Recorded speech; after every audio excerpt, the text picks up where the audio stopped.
আমাদের কিন্তু একটা জিনিস বোঝা উচিত, আজকে ১৩ তারিখ, সেই ১৩ তারিখে কি আছেন, হাসিনার রায় রয়েছেন, সেই হাসিনার প্রথম মানবতা অপরাধের মামলার প্রথম রায়। তো সেই রায় বাংলাদেশের মানুষ মানে কি রায় আসবে, এতে বাংলাদেশের মানুষ যথেষ্ট খুশি হবে। কারণ গণ অভ্যর্থনের মধ্যেই হাসিনার মানে নির্বাহী আদেশেই ১১৮ জন শিশু মারা গেছেন। এটা কিন্তু একটি চরম ব্যাপার। ১.৫ থেকে ২,০০০-এর ভিতর মানুষ কিন্তু নিহত হয়েছেন, এটাও কিন্তু বড় বিষয়।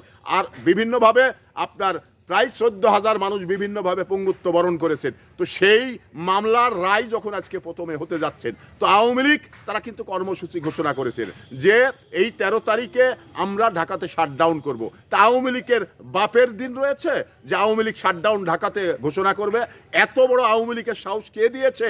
কারণ আওয়ামী লীগের মানে বাংলাদেশের মানুষ পিটিয়ে যে লাল করে দিবে, এটা কিন্তু আওয়ামী লীগ ভালো করেই জানে। তো ওই পাইতারা বাদ দিয়ে যে রায়টা আজকে মহামান্য আদালত দিবেন, সেই রায়ের প্রতি শ্রদ্ধাশীল হয়ে মানে ফাঁসির দড়ি গলায় পড়তে হবে, এটাই বাস্তবতা।